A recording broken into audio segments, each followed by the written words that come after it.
Hello, everyone, and welcome to the State of the Middle East panel, the 2021 Georgia State University Middle East Studies Center seminar. And I am very excited to help moderate this panel. It was Mourad Dakhli who came to me and saying, "Oh, it's time for us to do this again." And I really appreciated him initiating this conversation.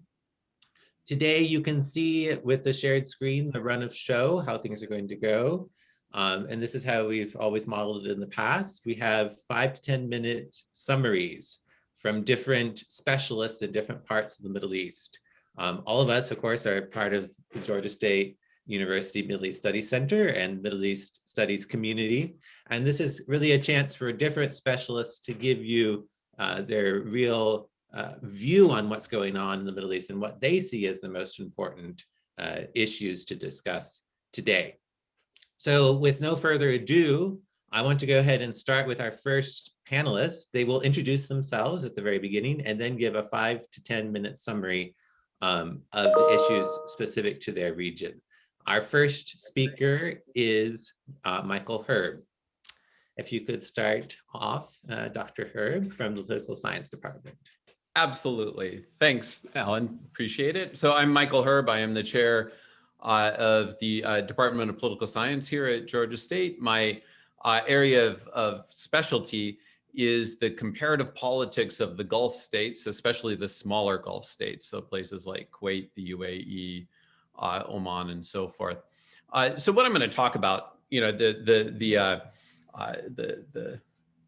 there's a lot of different ways I could go in talking about the current state of the Gulf. I think I'm going to give start with a wide perspective and then talk about some of the things that are currently going on in the region. So to start with that wide perspective, 30 years ago, I guess when I started studying the Gulf, people thought of these states, and these states thought of themselves as being basically small, rich, and vulnerable states that were in favor of the status quo because they benefited from it and were in need of protection. They received that protection up until until 1971 from Britain.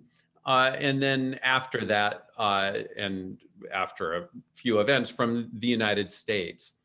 But they were to give an indication of the degree to which these states thought of themselves as needing protection.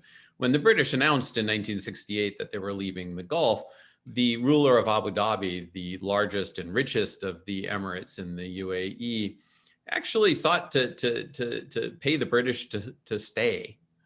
And this, so that gives a sense of how the states thought of themselves in the international system.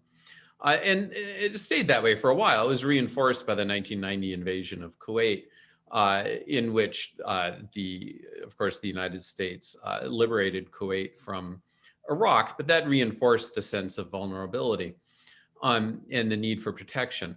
But over the past generation or so, in the period since 1990, we've seen some real changes in how the Gulf states view themselves and in how they're viewed by the rest of the world. And I think we can trace this to probably three main things. One of them is the states have, the regimes of the Gulf have grown a little bit more self-confident in their maybe not so much in their ability to defend themselves, but in their ability to act on the world stage in an independent way. And part of this has had to do with the increase in their, it's a lot of it all is based on money, right? I mean, the influence of the smaller Gulf states is based on the wealth that they have. And it's not a coincidence that you see Qatar and the UAE having, Qatar earlier and now the UAE having the more activist foreign policies. It's also, the UAE now has 10 million residents, or approaching 10 million, which is vastly more than it had 30 or 40 years ago. And so it's not a micro state anymore. the second factor is the relative decline of the influence of the United States in the region. And part of that has been due to the invasion of Iraq and the failure of that, and among the American electorate, some lack of support for a really activist Middle East policy. Part of it is, was due to the Trump administration. You can convey power when you know what you want, and you sort of pursue a goal consistently. The Trump administration didn't share the goals of previous administrations, and thus this weakened American influence. You can see this especially in the way that the Qatar, the effort by Saudi Arabia and the UAE to isolate Qatar and punish it for its support of Islamist groups and its activist foreign policy.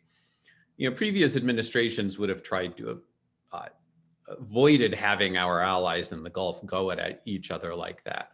The Trump administration didn't. And as a result, there was this serious damaging conflict between Qatar and its neighbors.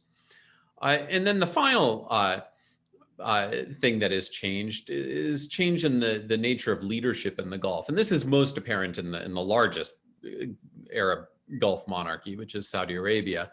But the rise of Mohammed bin Salman, or MBS as he's known, the crown prince of Saudi Arabia, has changed the nature of the regime in a much more personalist direction.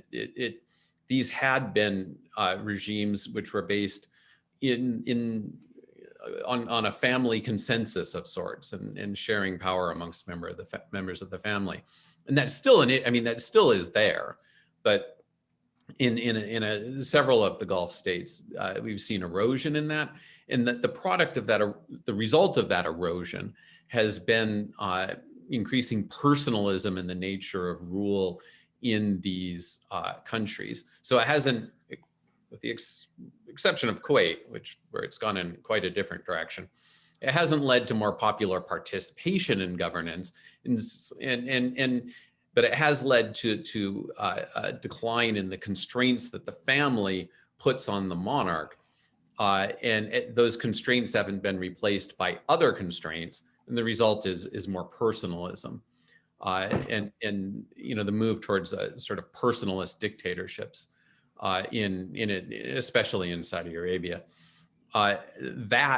Personalist dictatorships often, these had been sort of status quo powers focused on family institutions, which really were focused on maintaining the status quo, which they benefited from. You don't see that as quite as strongly, and things like the attempted isolation of Qatar by the UAE and Saudi Arabia was not a status quo move. The assassination of Jamal Khashoggi in Turkey by MBS was a challenge to the United States. The war in Yemen, and a number of other, and the increasing degree of repression within Saudi Arabia itself. All of these are kind of a departure from, or very much a departure from, what we've seen in the past.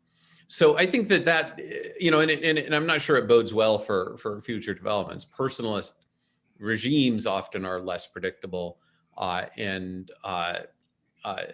probably less stable than regimes which are built on the consensus of an authoritarian elite. So, and then finally, to wrap up and keep well within my 10 minutes here, the other thing that is changing but hasn't changed in a decisive way is the reliance of these economies on oil and the role of oil in the international economy. The pandemic led to a decline in the price of oil. It's beginning to recover, but there's a real risk that these ups and downs in the price of oil are going to result one of these days as the role of oil in the international economy changes into some sort of a permanent, decrease in the price, which would truly have some dire effects on the economies of the Gulf states in different ways for different states. But it is certainly something which is a threat for the future. So I think I kept within my 10 minutes. So happy to take questions later on. Excellent. Thank you so much, Mike.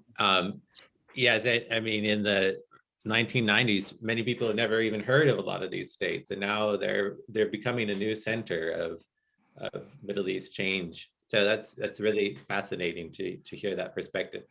I apologize, I did not introduce myself. I am Dr. Alan Fromherz, and I direct the Middle East Studies Center. I also teach in the history department. Our next speaker is Ian Campbell from World Languages and Cultures. Okay, hi everybody. I'm Ian Campbell. I direct the Arabic language program here at Georgia State, and I am a professor of literature. Most of my writing deals with science fiction in Arabic and Moroccan literature in Arabic and French. However, I do pay attention to the politics of the region, and I suspect most of you are more interested in the politics than in literary developments. So I'm going to talk about Morocco, Algeria, and Tunisia for you. All three countries are autocracies that have faced a great deal of pro-democracy pressure in the last decade or so, ever since the Arab Spring protests, which we're just at the 10-year anniversary of. And the COVID hit all three countries very hard and caused kind of a pause in pro-democracy activities, though now that the countries have started to open up in the last couple of months, we have seen a lot of pressure towards moving these countries in a more democratic direction. Whether this will actually result in more democracy remains to be seen. So I'll begin with Morocco. Morocco is a pseudo-democracy. In response to the Arab Spring protests, the king, Mohammed VI, instituted reforms that would produce more parliamentary elections and so forth. The parliament, however, is dominated by two parties, the Authenticity and Modernity Party, which is widely viewed as a cat's paw for the monarchy, and the Justice and Development Party, which are conservative Islamists. The liberal opposition, as is fairly typical, is disunited and disempowered because, sort of like in the USA, the liberal opposition, pro-democracy people tend to be concentrated in cities and tend to be concentrated among younger and more educated people. So they're geographically segregated in a manner not dissimilar to the way that they are in the USA. In Morocco, the biggest economic sectors are agriculture and tourism, both of which are generally unstable, do not provide jobs for educated people, and also compel the country to be reliant upon Europe for trade and the Gulf for energy. There are about 800,000 Moroccans working in Spain, most of them under the table or undocumented, and an approximately equal number doing this in France. So a huge chunk of the Moroccan GDP is money sent back by people working abroad. Similar to the situation with Mexico and the United States, where you have a lot of people sending money back to family in their home country. So the Moroccan economy has been largely unable to diversify, and most people will point fingers at the government for refusing or being unable to do that. Morocco is hit exceptionally hard by coronavirus. The vaccinations are only just now beginning, but they just recently announced that during Ramadan, which is of course right now, they will be doing a full curfew at night, which is a really drastic step in the face of the fact that people like to go out at night during Ramadan. There is a new variant of coronavirus that has hit Morocco especially hard, so they're not coming out of the pandemic by any means just yet. And Algeria and Tunisia differ in this respect. They've had a lot more success in dealing with the coronavirus. The ongoing political issue is that of the Western Sahara. In 1975, the previous king led a, quote, unviolent, unquote, march to take over the Western Sahara, and Morocco has occupied it, generally viewed as illegally, ever since. However, the Trump administration, in its flailing chaoticness, decided that it was going to recognize Morocco's sovereignty over the Western Sahara in exchange for Moroccan normalization with the Israeli government. So this has become an ongoing problem, especially with Morocco's relations with its European trading partners who don't view the occupation as legitimate. And in fact, the Moroccans are in the process of breaking off ties with Germany right now over this, and the disputes are going up to the United Nations and so forth. Most of the Western Sahara is controlled by Morocco. It is a nearly empty desert, and the only thing really viable in it are phosphate deposits that are used for agricultural fertilizers. There is a Western Sahara movement, usually called the Polisario, that has a kind of pseudo recognition in various international bodies. And right now, the conflict that had been a ceasefire between Morocco and the Polisario is beginning to boil over again. And then in one more piece of news is that Morocco is finally making the first steps toward legalizing cannabis, which Morocco provides most of Europe's supply of cannabis. And so they're doing some things now with respect to medical cannabis and with respect to allowing farmers to grow it for export, although that is so far only in theory and not in the details yet. If we move on to Algeria, Algeria differs from Tunisia and Morocco in that it has huge hydrocarbon deposits of its own. This both solves and creates problems for them. The oil industry can be very lucrative, but especially with the coronavirus pandemic, the prices have really bottomed out, and it's really caused huge havoc on the Algerian economy. Back in 2019, there was a protest movement that began. It's called Hirak, which is basically movement. And they were able to topple the longtime president, Bouteflika, very rapidly after the protests began. They got the army to remove Bouteflika from power. But the problem is that the army is still the main holder of political power in Algeria. This has been the case for about 30 years now, ever since in its first attempt at real democracy, an Islamic party was almost elected. The army annulled the elections and started a particularly vicious and protracted civil war that ended around 2004 or so. So the current president, Tebboune, just recently called for early legislative elections in order to placate protesters. The legislature, which had been largely viewed as a rubber stamp in the first place, was filled with Bouteflika supporters, that is, supporters of the previous autocrat, after the 2017 elections were widely viewed as corrupt. So the parliament has been dissolved, and they have legislative elections coming up, I believe, in June. The government, however, is also issuing warrants for the leaders of the Hirak movement, most of whom live in exile in Europe. A big part of Hirak is feminism. There are many, many feminist groups involved in Hirak, and the main thing that they want is a change in the family law code. Morocco did this in, I think, 2003 or 2004, where they took a lot of the aspects of the family law code and removed the Islamic aspects from them, which were widely seen as patriarchal and anti-feminist. Your mileage may vary. And the feminists that are involved in Hirak want a secular family law code to replace the Islamist one. The usual argument is that the laws of Algeria in general see women as equal citizens, but family law does not and permits men a lot of control over women's bodies and autonomy. However, many in the Hirak movement see it as being infiltrated with Islamists, the descendants of the Islamist party that was originally excluded from power in 1991 and was the cause of the civil war. So it's called Rashid is the name of the Islamist group. And many people in Hirak see it as being largely infiltrated by these Islamist groups, including Rashid. And so there's a lot of conflict among the protesters, in addition to conflict between the protesters and the government. If we move to Tunisia, Tunisia is the only Arab country to have become anything like a functioning democracy. But it has the same problems Morocco does, in that its economy is too dependent upon agriculture and tourism, and the government cannot provide jobs, especially for educated people. So youth unemployment is something like 40% at this point. The rate of migration for people to work under the table in France or Italy is huge. And now that coronavirus restrictions have been partially lifted, there have been a ton of protests, mostly relating to the high unemployment and the failure of the government to fulfill its promises to create employment, especially in the oil industry and infrastructure projects, and to reduce inequality as well. All three countries are marred by tremendously high levels of inequality.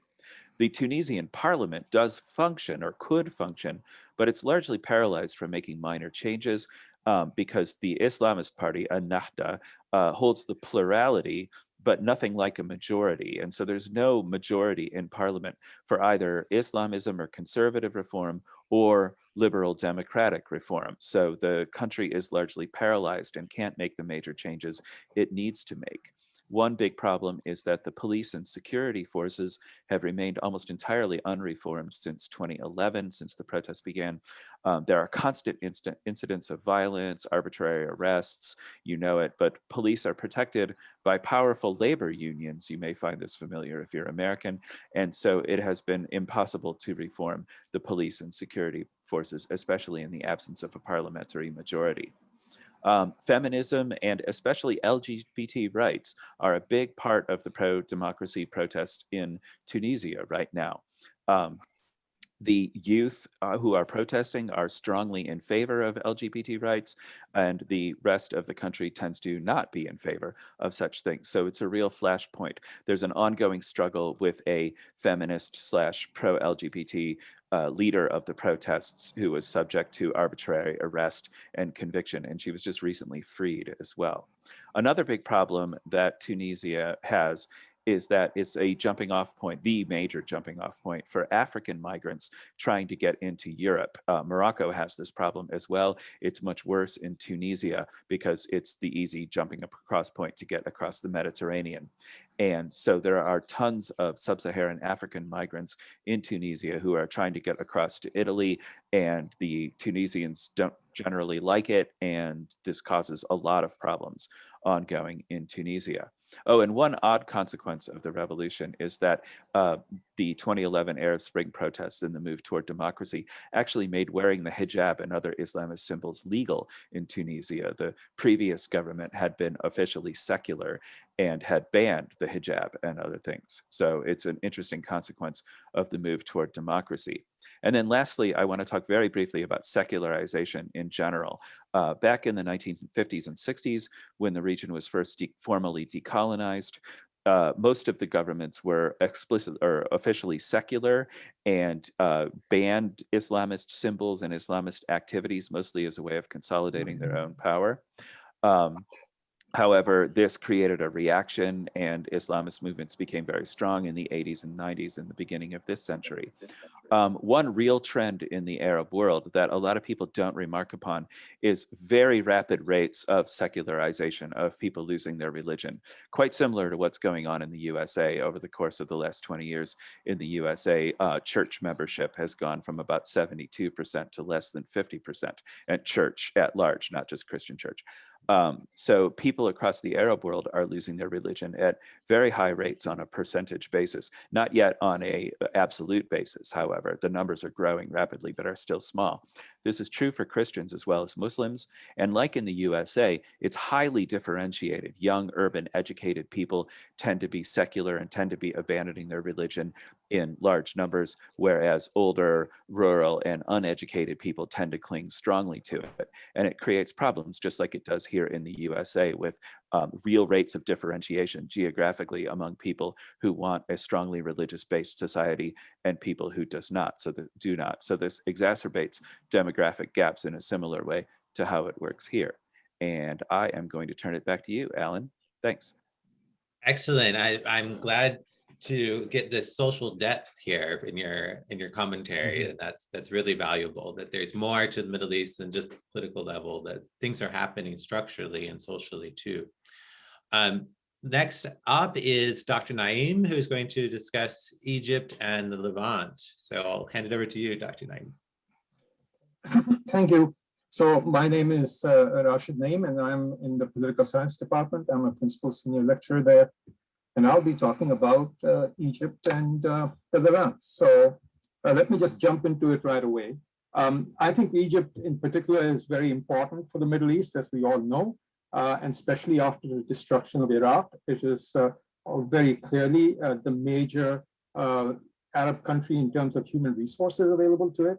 though very poor, still it has lots of human resources, and militarily probably the most powerful Arab country in terms of having a military which can do anything besides beat up its own civilian population, which the Egyptian army does too. But anyway, so they are important, they're central. I think directions taken by Egypt eventually impact the entire region.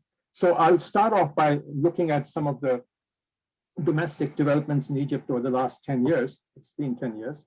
Of course, I refer to the 2011 uprisings, which took place in many parts of the Arab world. And Egypt was one of those countries which actually saw a change of regime, or at least a change of the autocrat, not change of the regime really, when Hosni Mubarak, the longtime president, was basically forced out of office, with hindsight very clearly under pressure from the military, who saw him as a bad PR person. So anyway, Egypt had elections. They had actually several rounds of elections. The Islamists ended up in power, and that didn't last too long, just about a year, when the Egyptian military intervened and overthrew the government in 2013. This was followed by the way, when the military overthrew the Islamist government, a lot of the liberal opposition in Egypt were all for it. I still remember very clearly a very shocking interaction I had with somebody I had a lot of respect for, a great supporter of democracy in Egypt through most of his career as an academic, who was telling me that maybe the best hope for Egypt is for the military to overthrow this Islamist government. Well, soon after the military did that, of course, there was a very bloody suppression of the protests which followed. And then it turned on the liberal politicians who also, of course, wanted some kind of a democracy, which the new regime was not really interested in. The long-term effects of the 2013 coup continue in Egypt today, and that's very important to keep in mind. And this is primarily because the underlying issues which had led to the 2011 uprisings were never addressed. And those are issues of good governance, issues which had to do with the economy, issues which had to do with the increasing social and economic disparity within the society, the inability to provide jobs for a young population, urbanization, et cetera, et cetera. And now these issues have really been dealt with effectively. And so the underlying tensions continue, kept in check, of course, by a very draconian military presence. The violation of civil rights continues on a large scale, 10 years after the coup, and a low-level insurgency continues in the Sinai. So does economic stagnation. In recent years, in recent months, really, before the COVID outbreak, actually I said a year, I should say, because COVID has been around for a year, small-scale demonstrations had started breaking out again, public demonstrations on the streets, which were being put down pretty brutally by the police. But the COVID outbreak really seems to have helped a lot of autocratic regimes all over the world, because that gave them an excuse for putting in place rules to prevent mass gatherings. So Egypt remains, in my view at least, unstable, even though it seems that the military is firmly in power, but it's unstable in the sense that the issue of legitimacy has not been resolved. And as I said, the underlying conditions which had led to the 2011 uprisings have not been dealt with. I also want to talk, no point in talking about Egypt without talking about external role in the region. So Egypt, of course, has been a part of this new realignment in the region following the 2011-2012 uprisings. Right? So on one side, you have Saudi Arabia, Bahrain, UAE, Egypt. Right? On the other side, a kind of nascent grouping of Turkey, Qatar, and Libya, or at least the official Libyan government. And this, again, is a result of the transactional foreign policy that the Trump administration was involved in, right? And that of course, was a hallmark of Trump's foreign policy everywhere, including in the Middle East. It was all very transactional, with no vision of what the long-term goal was and so on. And Herb already alluded to the impact it had in relations in the Gulf. It had relations far beyond the Gulf. And there was another allusion to it earlier on the discussion in Morocco, on Morocco when we talk about Morocco's normalization of relations with Israel. And very transactional. We recognize this if you recognize or normalize relations with Israel. Anyway, but that foreign policy now is being revised very rapidly since the end of the Trump administration. There are several signs of this. As we know, the boycott of Qatar didn't work. Egypt was a big player in this. Early signs were when the Egyptians released an Al Jazeera journalist they had been holding since 2011 without charge from prison. And then after that, of course, there was this agreement between the countries which were boycotting Qatar to end the boycott with Qatar. And there's some process of at least talking to each other going on now.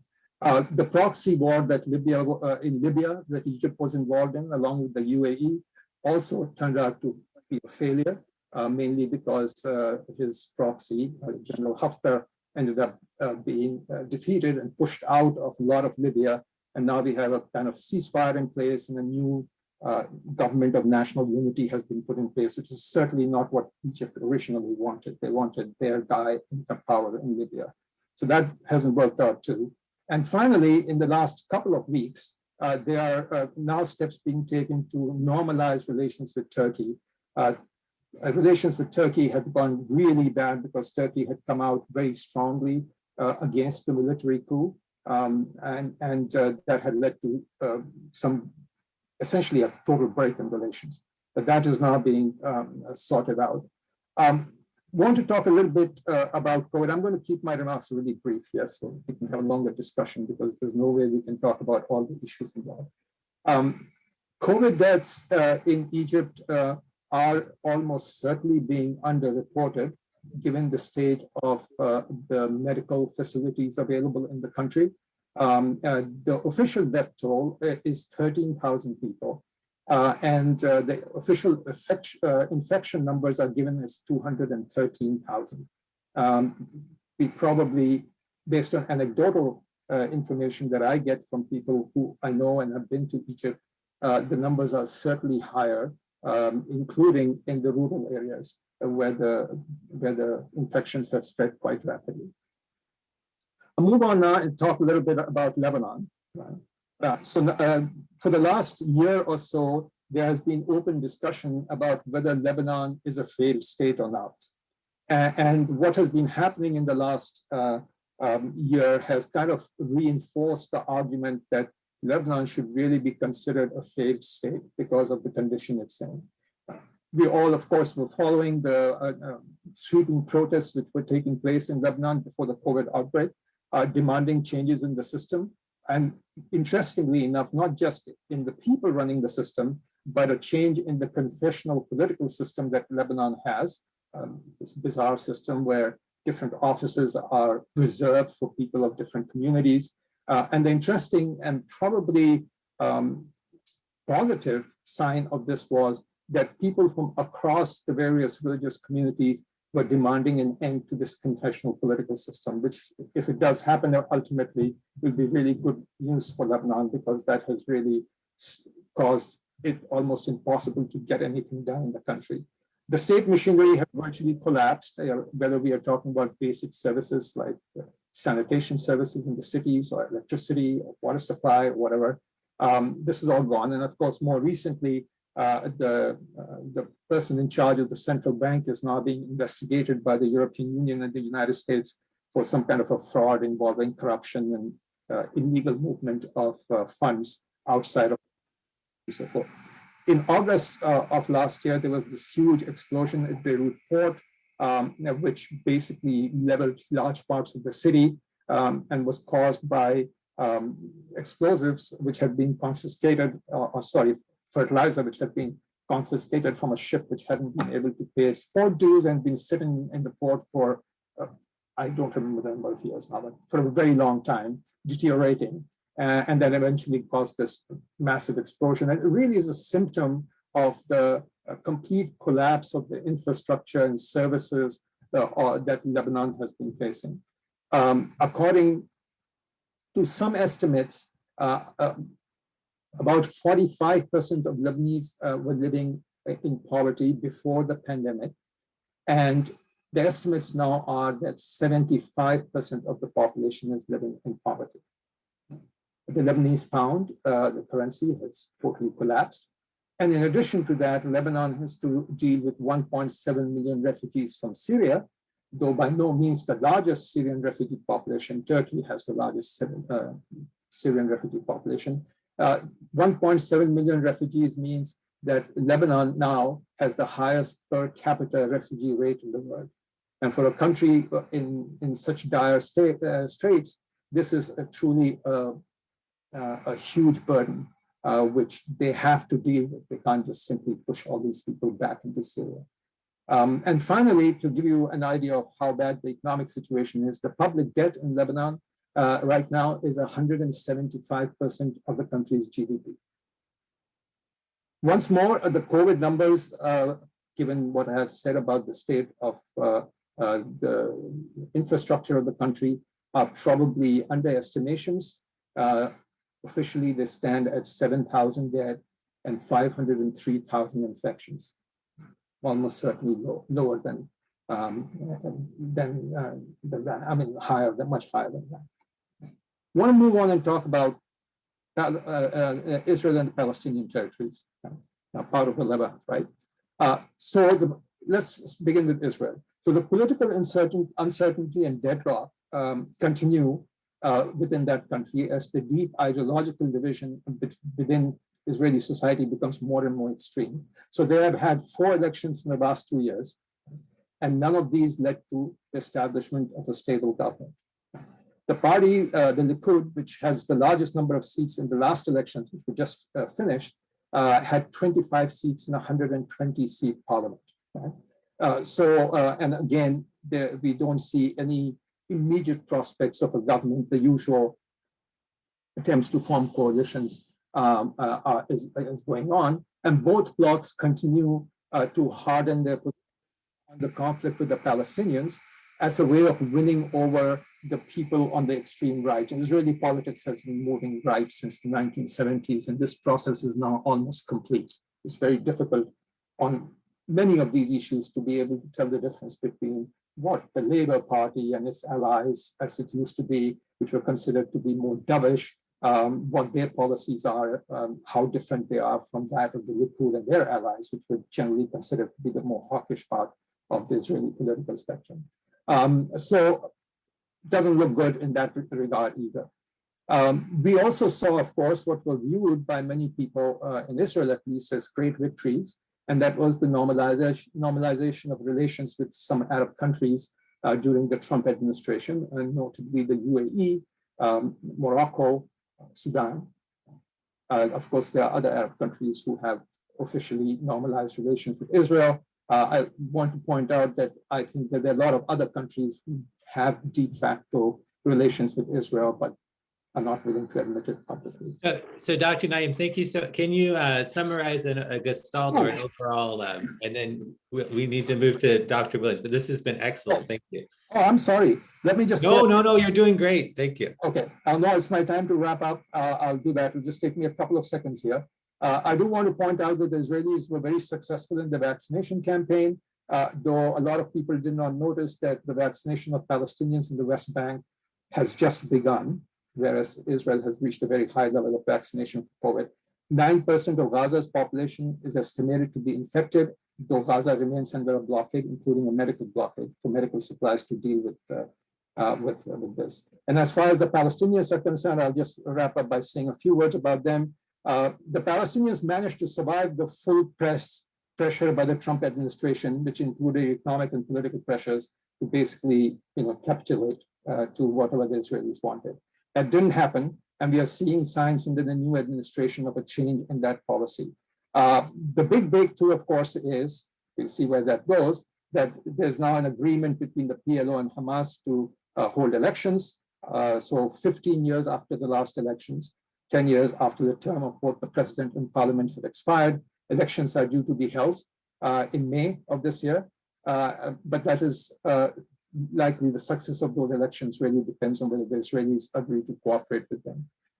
Diplomatically and symbolically, the Palestinians continue to lose ground as 4 more Arab states, as we pointed out, normalized relations with Israel. without any progress to a settlement of the conflict.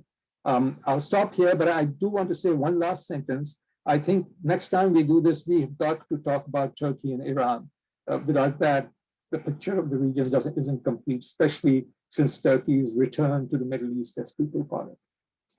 Excellent. Yes, we could definitely bring that up during the question and answer period. Yeah. Okay, Jack Williams, Dr. Williams, if you could introduce yourself.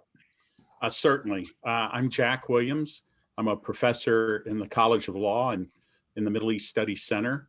My subject areas include the rule of law, governance, Islamic finance, and then natural resources, water, and agriculture. And I want to thank you for the opportunity for allowing me to visit with you all. And let me begin by saying I'm cautiously bullish on economic opportunities in many parts of the Middle East and Tunisia and Morocco. Why? The short answer is there's an emerging movement accelerating presently in the Gulf states and Tunisia, and also in its infancy in Morocco, in business governance reform, transparency, and accountability. And what I'd like to do is take a look at a few points of optimism, then turn to the role that the rule of law plays in preparing an attractive economic environment, and then finally, risk. Now, we are, as one of my co-panelists pointed out, or actually several of them, we're looking back over the Arab Spring uprising in 2010, 2011, thereabouts. And part of that uprising included protesters condemning leaders for their lack of jobs, unequal distribution of wealth, and crony capitalism. The focus of my points today are going to be on several market and legal observations in the Middle East and in North Africa. And the challenge is that one cannot easily split the economic issues from the political roots of the uprising, but nonetheless, they are there. Additional challenges rest on the truth that each country in the Middle East and North Africa has its own strengths and weaknesses, and each is quite different in key aspects of governance and economy. That is, there exists splendid cross-national variations in the political economies of the Middle East and North Africa. I want to start first with some stats, some data. The deal pipeline in 2020. Now, of course, 2020 was our pandemic year, and enough said about that. That led to a downturn in global mergers and acquisition activity, a negative 9%. That's a 9% downturn to the bad across the globe. But interestingly, in the Middle East, mergers and acquisition activity ticked up 6%, and we saw a number of transactions, over 50% of the transactions in excess of $100 million in capitalization. We saw 6 transactions in calendar year 2020 that were over $1 billion each. And we saw, as I said, this uptick that is continuing even in the early parts of 2021. We also saw in the Middle East an increase in IPO activity, the initial public offering activity, that often is an indicator or barometer of investor confidence in an economy. Now, again, why? The movement among several countries with regard to transparency, that increases investor confidence and reduces risk, and thus reduces the cost of capital. The capital structures in these transactions within the Middle East remain, from a Western perspective, relatively non-complex, but with significant flexibility and value-enhancing structures, notwithstanding any limitations that may be imposed by Sharia-required financing structures and instruments. The economic investment profile is moderate to good. The focus has been on attracting outside investors. That's been consistent with the practice for a number of years. There also has been a focus on the digitalization and localization of supply chains. So creating the type of infrastructure that would allow businesses to grow. We've also seen an increase and consolidation in the financial services sector, and some of the Moroccan banks, for example, flexing their international financing muscles across the globe. Now, at the same time, though, we're seeing in many parts of the Middle East organic growth slowing down. So that we'd expect that growth through acquisition and the search for synergies, economies of scope, and economies of scale. Now, the rule of law enters into this picture because it provides a sense of stability. Stability provides predictability. Predictability with transparency reduces risk, and the reduction of risk and the pricing of assets in an efficient manner as a result thereof is the key, at least one of the keys to potential growth. The rule of law addresses a number of things, and the concept that I'm introducing right now. We have in many of these countries corruption and crony capitalism. It's perceived by many of the players on the ground in these countries and from an international perspective to be more prevalent in Middle East political economies. The World Bank has found through numerous studies over the years that influence and personal connections and bribes or tips are integral parts of the daily life in many Middle Eastern environments. Now, these things are present everywhere, don't get me wrong here, but they seem to be perceived as playing an oversized role in structuring access and opportunity in the Middle East and leading to this structural disenfranchisement as far as the economy's going. Now, the World Bank has a rule of law index, and it's driven by things like good governance from a business perspective, predictability with regard to the legal environment, contract enforcement, security, quality of police and courts.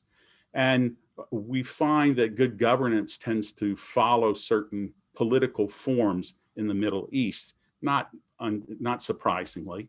The World Bank Rule of Law Index seeks to measure, provide a metric, right?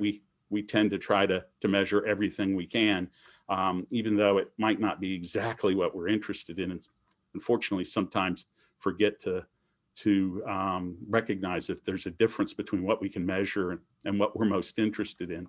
But 2.5 is the strongest index to give you scale. And a negative 2.5 would be the weakest on the index as far as the rule of law is concerned.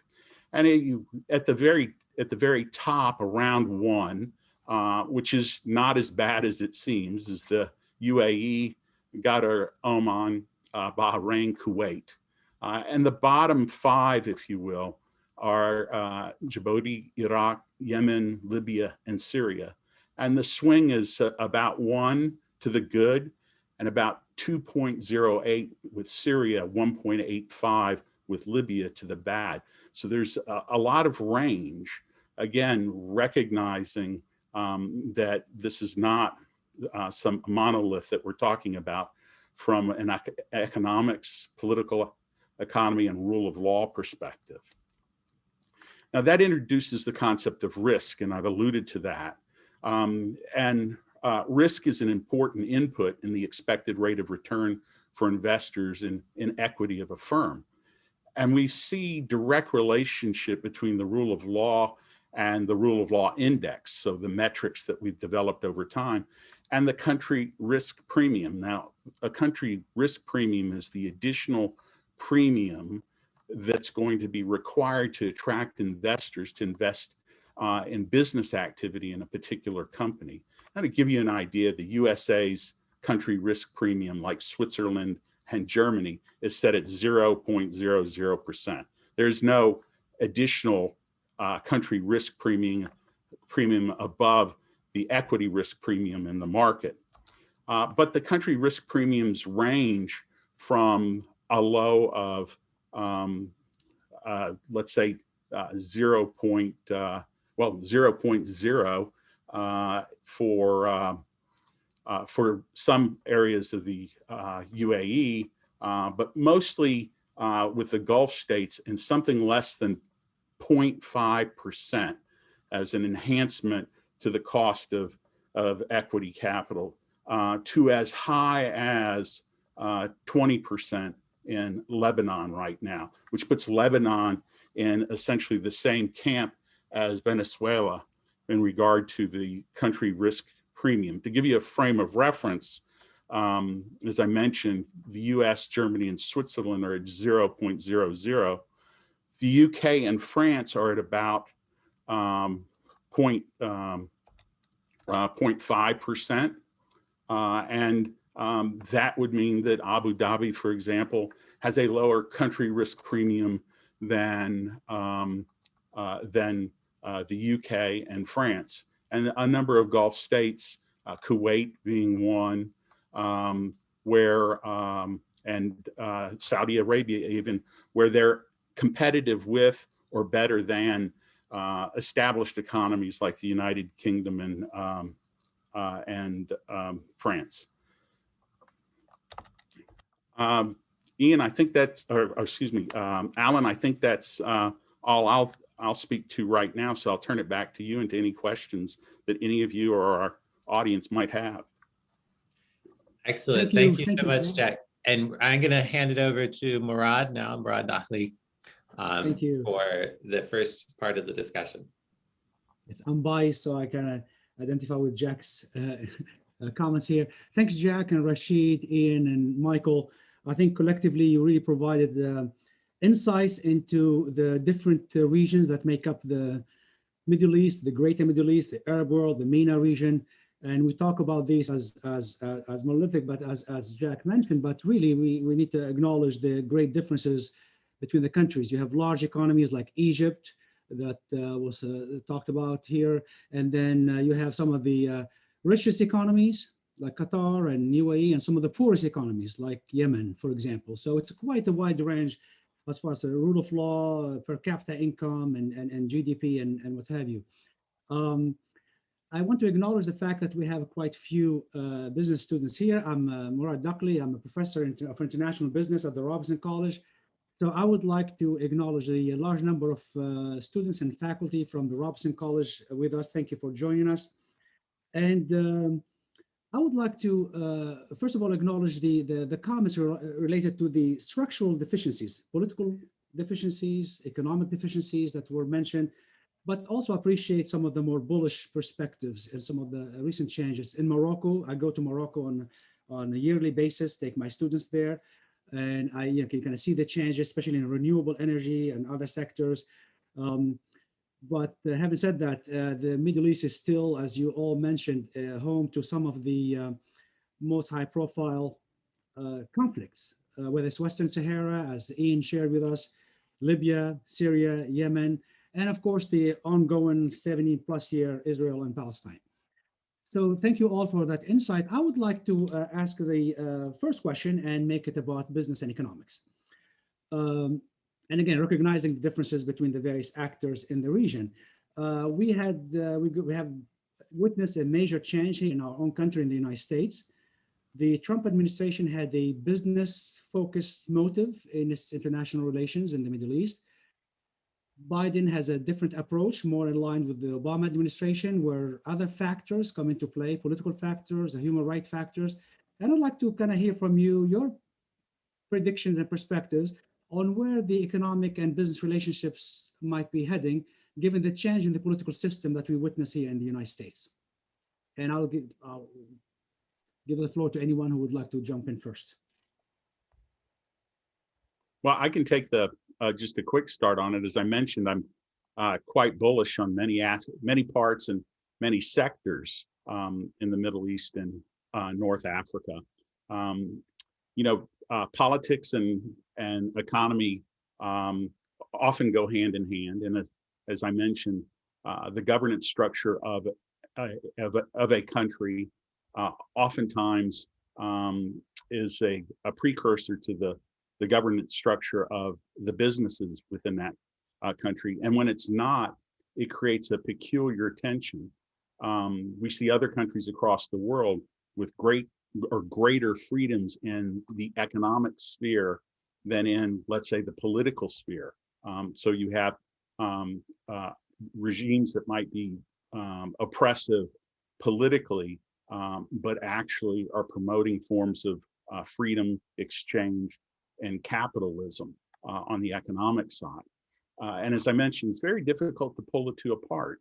And so I do think administrations, US administrations, affect the US economy in certain ways. But again, think of the US economy as one of those super tankers. It takes a very long time to turn it.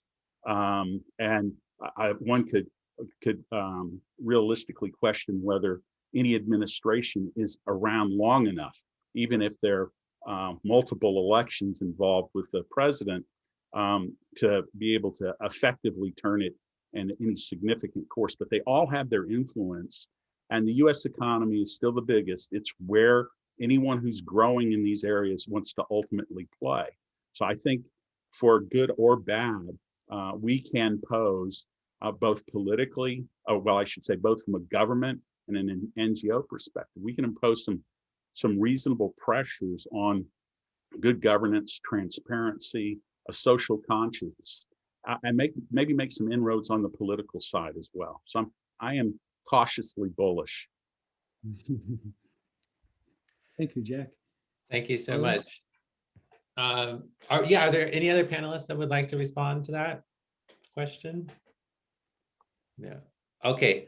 I want to move to the transition to the Biden administration, and I know Afghanistan is somewhat more distant, but it is an indication of a general pull away from the Middle East by the United States, which took on the role as guarantor of stability, both politically and in terms of defending small states like Kuwait during the Gulf War.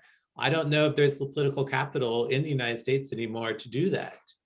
Are we on the horizon of a new Middle East that is actually turning us to a truly pre-imperial situation? And if that's the case, what will that mean? I know that a lot of the Gulf states have tried to sort of outsource conflicts to other places like Syria and Yemen and Africa. Will we start seeing conflicts closer to these places that have the economic stability now, but may be facing a lot of potential risks if things do come up with issues with Iran and other and neighboring conflicts? So I just want to put that out there and see if you want to discuss that question. I may jump in there briefly. I think that there's obviously going to be very significant changes in US policy in the region in some ways. I think the days of the transactional foreign policy are gone, right? But I think we are going to return to something like the status quo ante, which existed before the Trump administration, at least in policy, in the direction of policy towards the region. I think that the United States cannot afford to simply withdraw from the region. There's too much at stake, so that's not going to happen. But it is going to get competition from other powers, most significantly China. I don't know how many of people are really closely following the level of Chinese investment in the region now, big time. And as you know, what is it, Kuwait, and I'm forgetting one more of these Gulf states decided that they were going to become a part of the Chinese, one road initiative that they are doing, and there are certain projects which are being developed there. So there is going to be a different kind of competition for the United States from the Chinese mainly. And as far as the United States just walking away from the region, I doubt if that is a feasible option for the United States. So I suspect they're going to go back to things as they were. Not that I was happy with them, but they're going to go back to the way things were during the previous American administrations. In other words, the slash and burn foreign policy is going to be dropped, but that was going to happen once this man left. So, do you agree, Mike, or do you think we're seeing the potential end of the Carter Doctrine? If you could briefly explain the Carter Doctrine.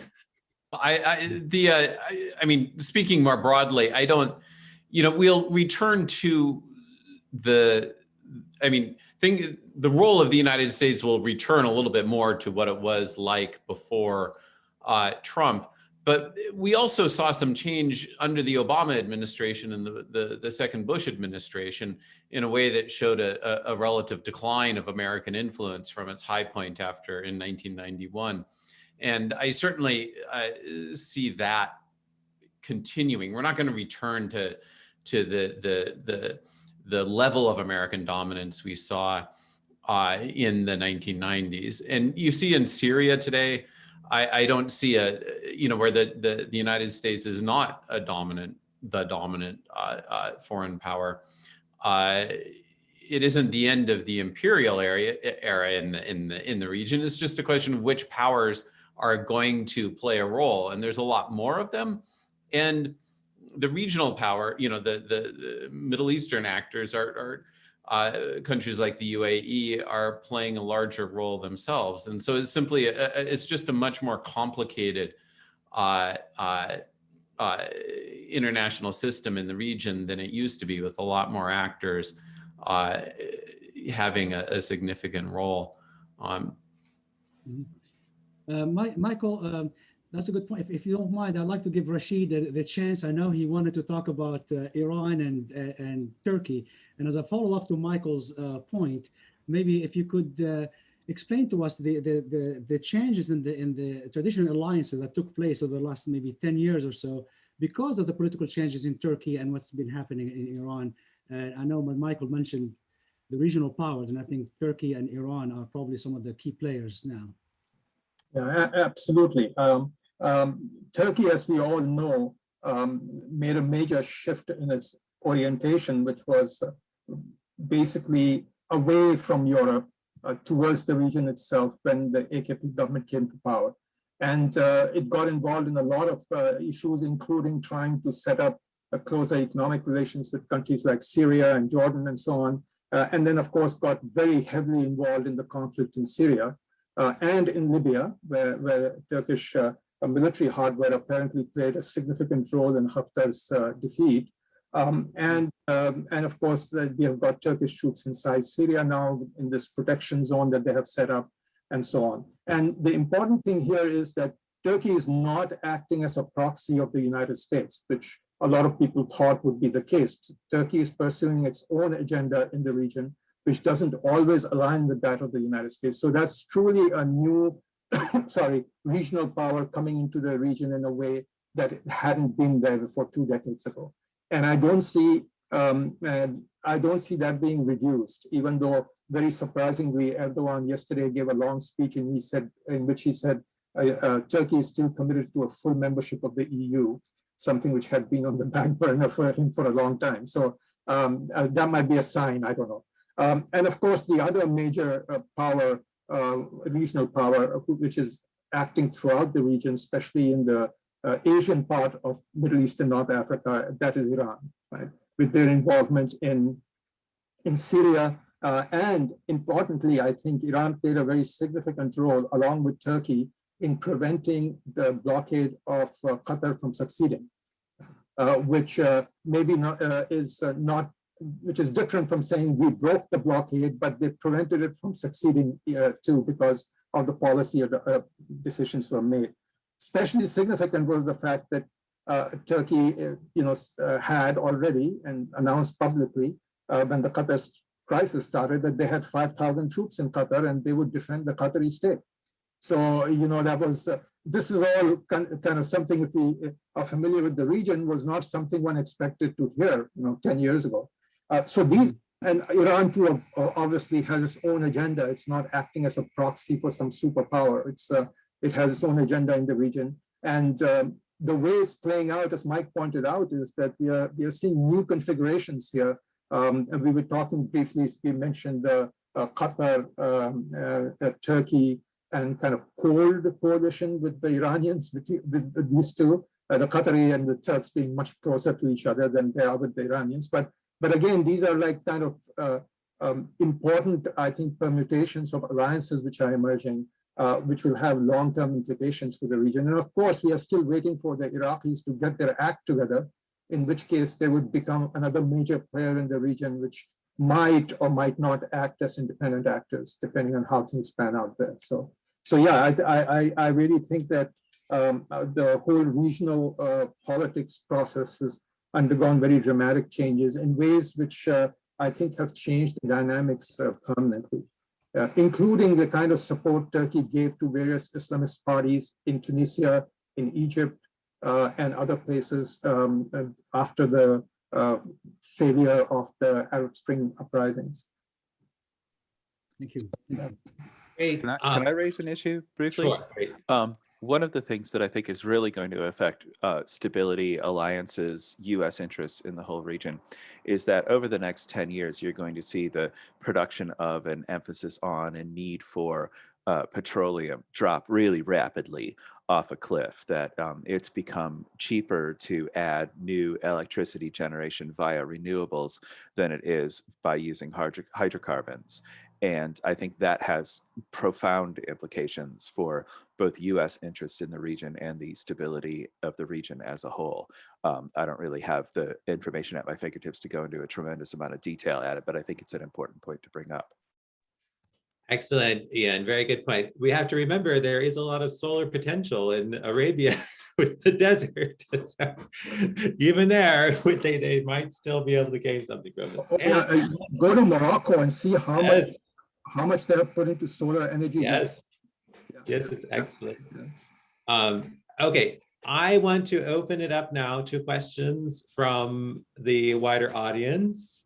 If you can send your question directly to me or to everyone, then we can see it on the chat box. We do have a question, Ian. This is from Idris Demerji, and his question is, it's in the Q&A section. Actually, it's easier to keep the questions in the Q&A section.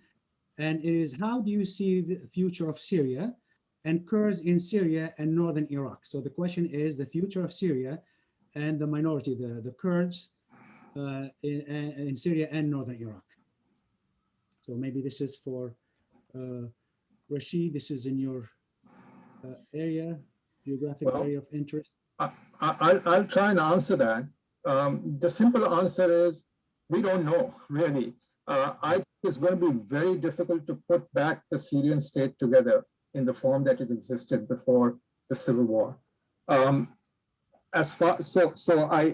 think Syria will obviously continue to exist as a state, but we might end up with several regions in the long run, not in the near future, which have tremendous autonomy within the Syrian state, including the Kurdish areas. But it's too early to say that. There are too many outside actors involved for the Syrians to sort out their own problems, which I think is one of their biggest challenges. How do we keep the outside actors with their own agendas out of this so we can solve our own problems? This reminds me of the situation in Lebanon during the Lebanese civil war, when some kind of solution was prevented for a long time because of the foreign involvement of foreign powers. And that's, I think, the situation in Syria too right now. As far as the Kurds are concerned, I think that the experiment by the Kurds in northern Iraq to declare their independence and the very strong reaction from Turkey and Iran and the Iraqi government, who don't see eye to eye on too many things, is an indication of how difficult it is going to be for the Kurdish, for a Kurdish state to be established.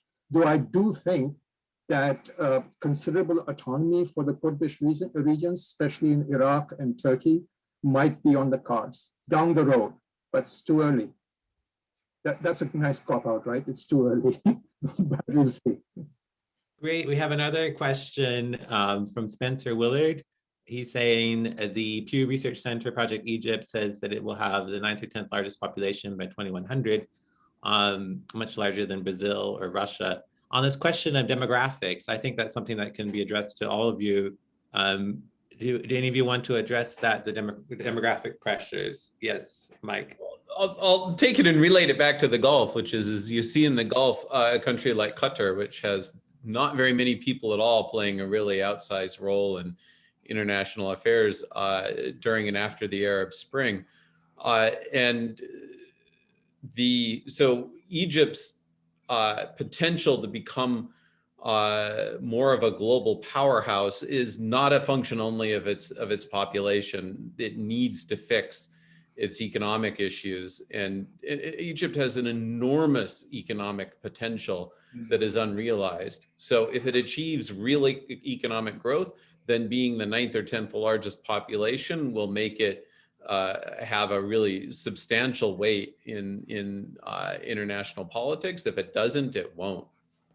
I would add to that one of the countries that was absent from the development of transparency and accountability and governance in the list that I gave you, the big notable exception is Egypt.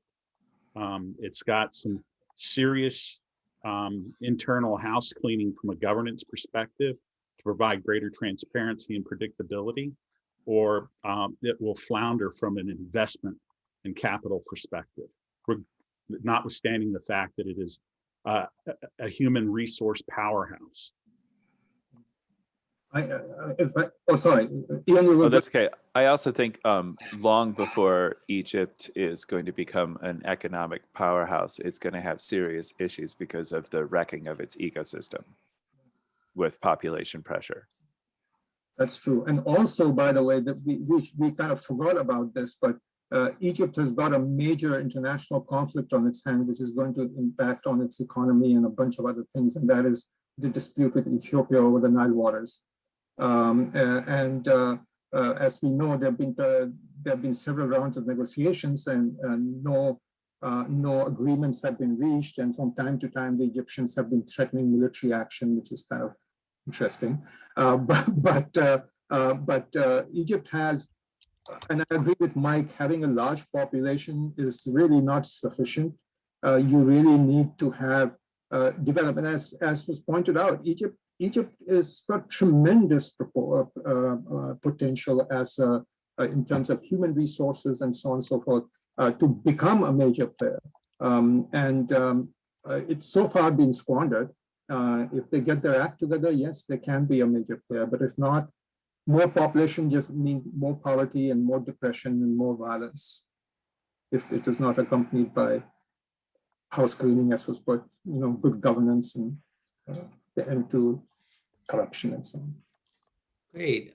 I wanted to ask a question regarding, I feel like sometimes we too quickly dismiss the Arab Spring or we're too comfortable saying, oh, we're back to the status quo. I'm wondering about Tunisia. It's interesting how Tunisia is the only success of the Arab Spring and why that might be, Ian. But then also, do you see the possibility that there might be future Arab Springs, that we haven't seen the real end of the story, that we might just be in a pause here and there could be future major social movements ahead of us? Well, we're already seeing what I'm calling the second wave. Remember, before the COVID outbreak, we had widespread demands for the same kind of demands in Lebanon, in Sudan, in Iraq, right? So it's because the underlying issues aren't being dealt with, and this is the natural outcome of not dealing with those issues.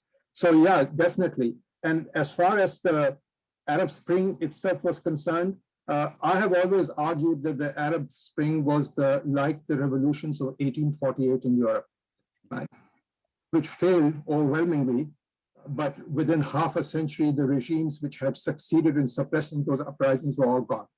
So yeah, by no means, since the underlying issues haven't been dealt with, I don't think that outbreaks of protest and sometimes even maybe violent insurgencies is behind us.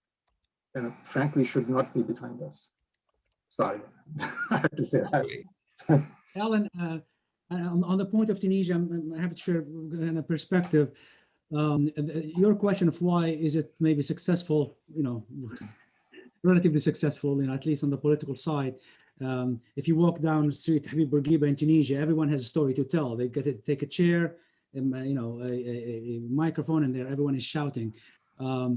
But I think one thing about Tunisia maybe that's different, let's say, from Libya and Algeria is the presence of civil society and all of civic organizations.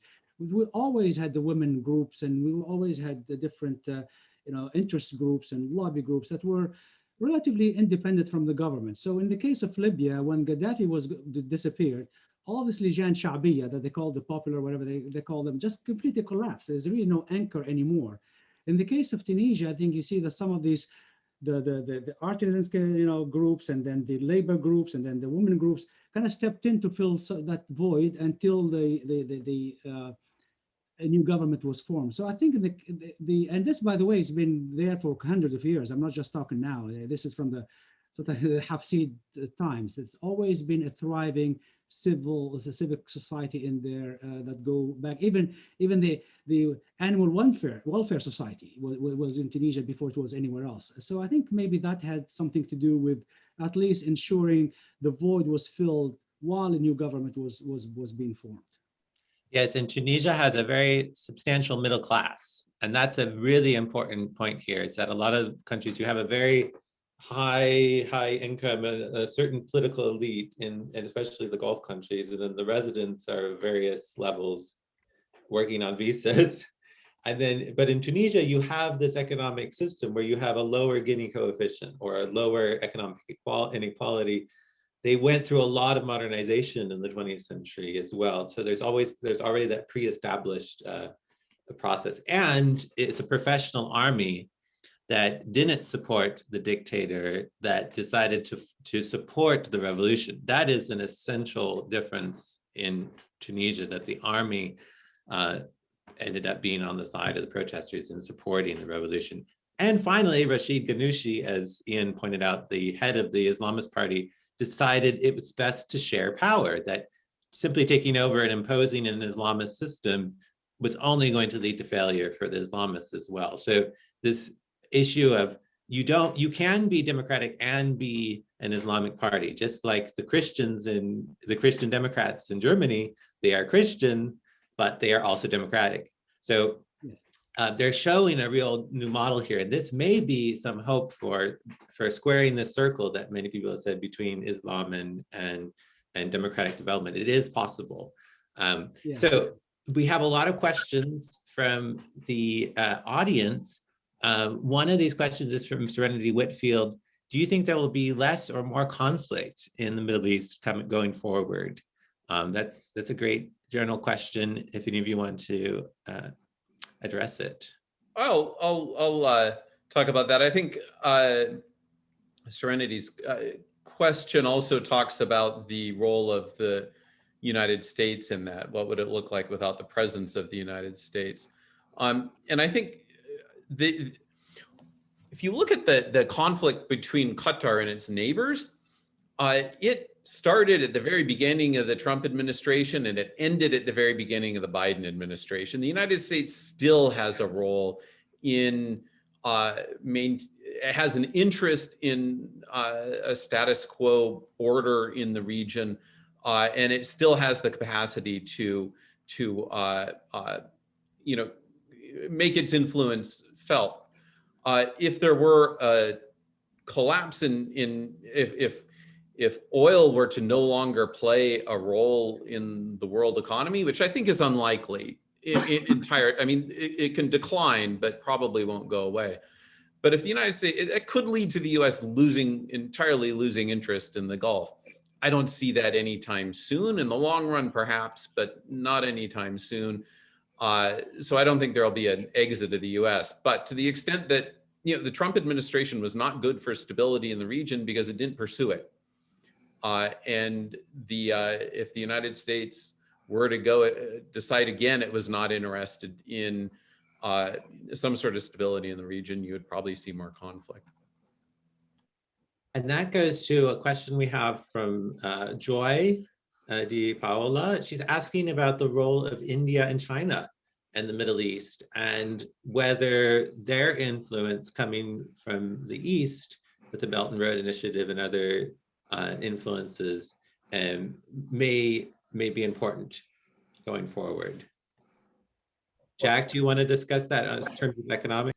Sure, I can start on the economic side. Yeah, China's entry into the Middle East is for them historically unprecedented. There were limited incursions into the market, but we're seeing a commitment at the highest levels from Beijing to increase engagement in the Middle East.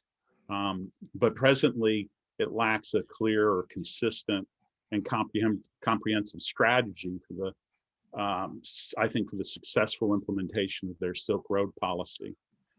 It does provide a framework for cooperation with the Middle Eastern states. And it does have strategic flexibility and the opportunity to maximize economic ties. But those strengths also happen to carry with them weaknesses in that their flexibility and the attempt to maximize opportunity may prove insufficient and provide inefficiencies as they attempt to dive deeper in those economies. And of course, as China becomes more integrated with the countries of the region, they'll also share risks and face near-term geopolitical and geoeconomic challenges. Thank you. We have a question from Rebecca. And Rebecca is interested in, again, the question of the Nile and the on-off, again, urgent summits, one after the other. And if in light of the, as also this interesting global warming effect on the discussions. So if maybe Rashid, this is your area, if you can shed some more light on that really dangerous situation between Egypt and Ethiopia. It's not just Egypt, it's Sudan too, because Yes. so it's well, I'm assuming people know what this is about. The Ethiopians have built this huge Grand Renaissance Dam, which is going to dam the flow of water down the Nile, one of the branches of the Nile, which of course ends up in Sudan and Egypt, at least in the short term, until the reservoir they have built behind the dam is filled up. And that apparently is going to take up to 10 years at the rate that they're filling it up now. This means an immediate reduction in the supply of water down the Nile to Sudan and Egypt, which is where the problem is.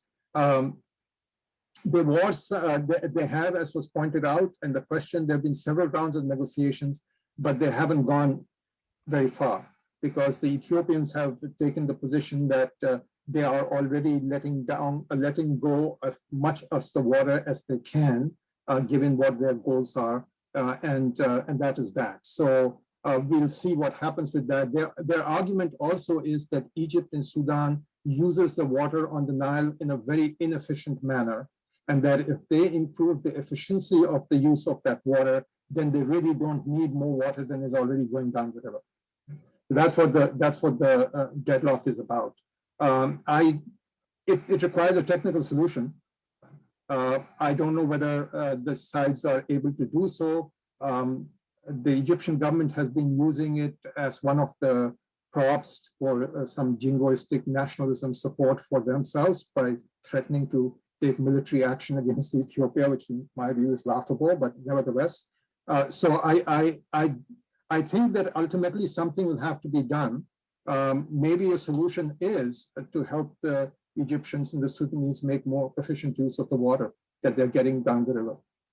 And eventually when the reservoir is filled up, which most estimates are, it'll take about 10 years, the amount of water will go back up because they can't hold back water year after year after year. So, it's a relatively short-term problem, but 10 years is a long time. Anybody who's been to southern Egypt and stood in the Nile Valley, you can see the desert on both sides. So without the Nile, there's no Egypt, as the Egyptians say. So. Thank you. Thank you. Yes, water can be a source of conflict, but also a potential source of cooperation as well. This Dead Sea, Red Sea initiative is an interesting development where they're trying to pump water from the Red Sea into the Dead Sea to replenish supplies or the amount of water level in the Dead Sea. And there's a huge movement towards desalination, which has been cut in half, the cost of desalination over the past 5 years. So there's a big movement to that, and the Gulf countries are really taking a lead in investments in innovation towards desalination. You couldn't have the big cities we see in the Gulf today without really the miracle of desalination. It just wouldn't function. And water, as much as oil, is going to become the really main issue facing the Middle East going forward. So excellent question, Rebecca. I think, if I may, yes. add something. This is not the only big dispute over water here.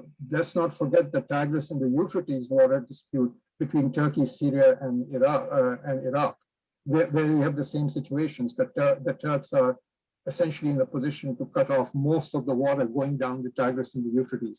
There's already been some tension about this, but given the state of Syria and Iraq, there's not much they can do about it right now.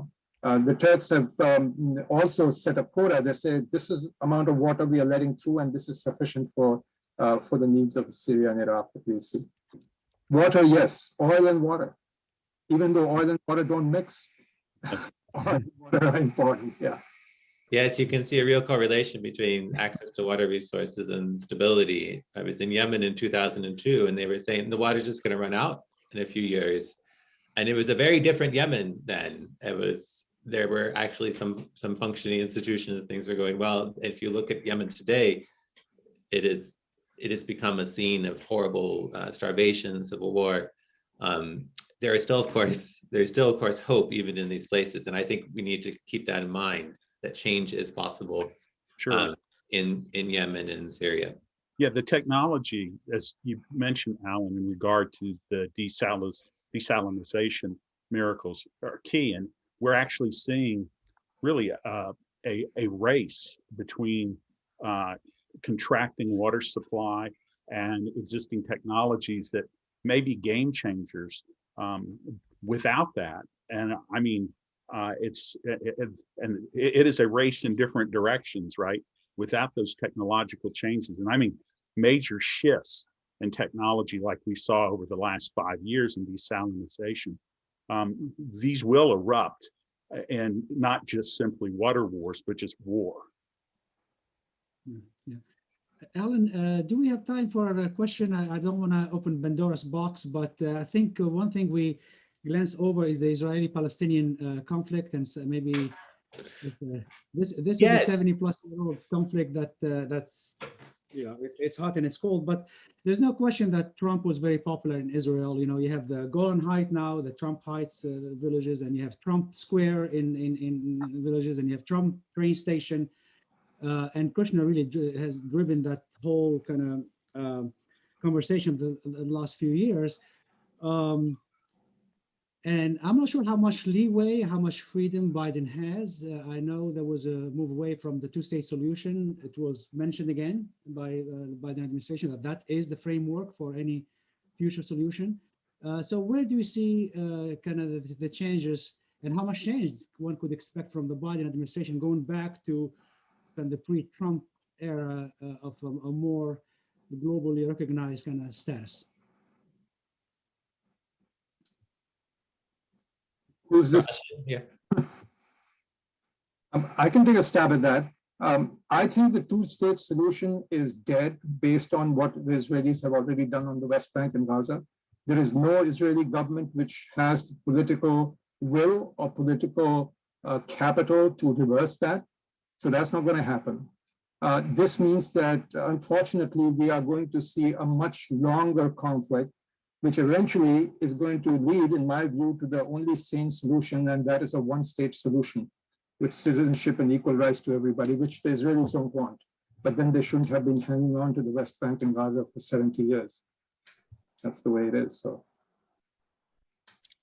Ian, yes. I think that while a lot of Democrats, even Democratic elected officials here in the USA, have a more nuanced or balanced view on the Israeli-Palestinian conflict, that the institutional Democratic Party, of which Biden is the leader, is just as captured by Israeli interests as the Republican Party is. And so I don't see any major changes taking place.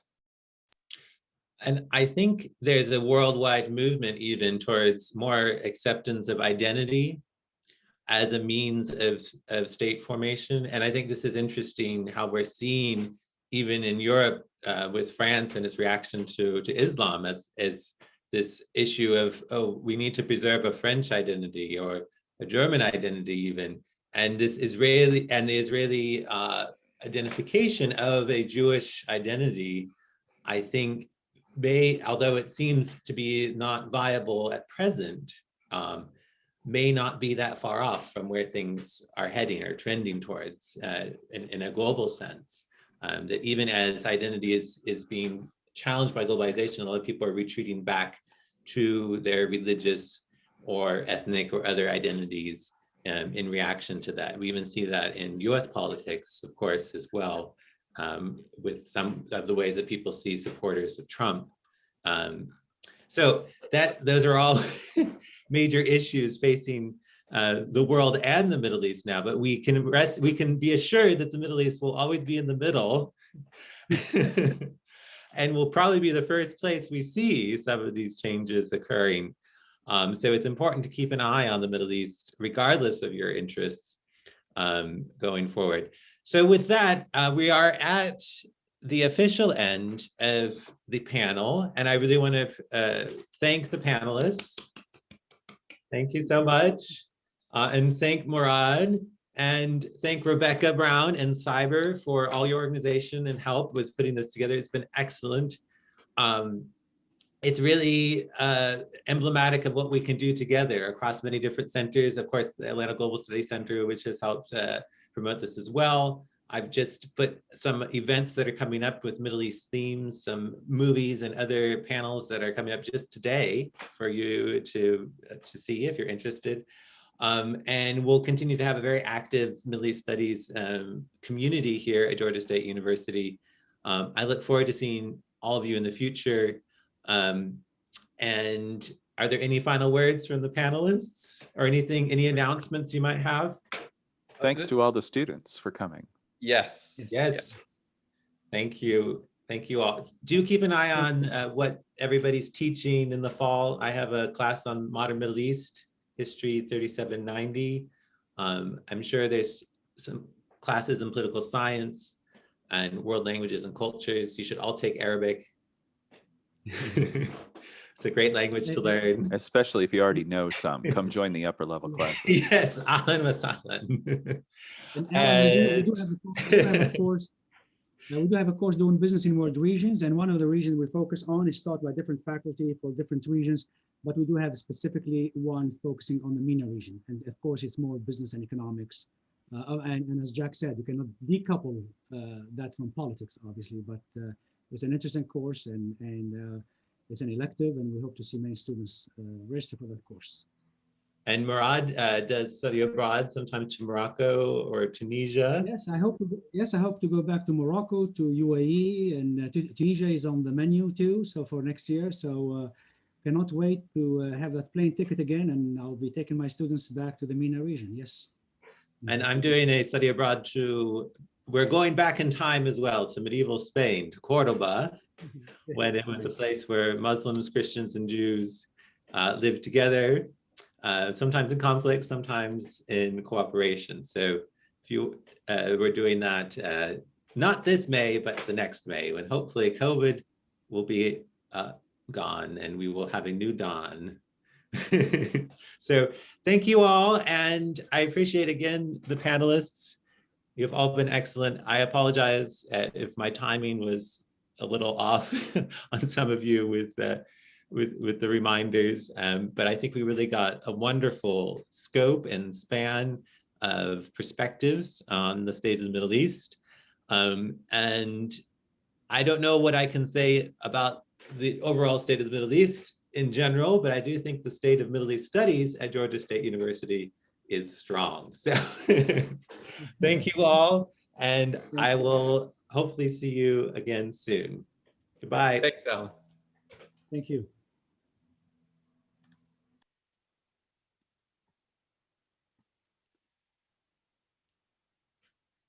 Thank you, Alan. Thanks, Mourad, for everything.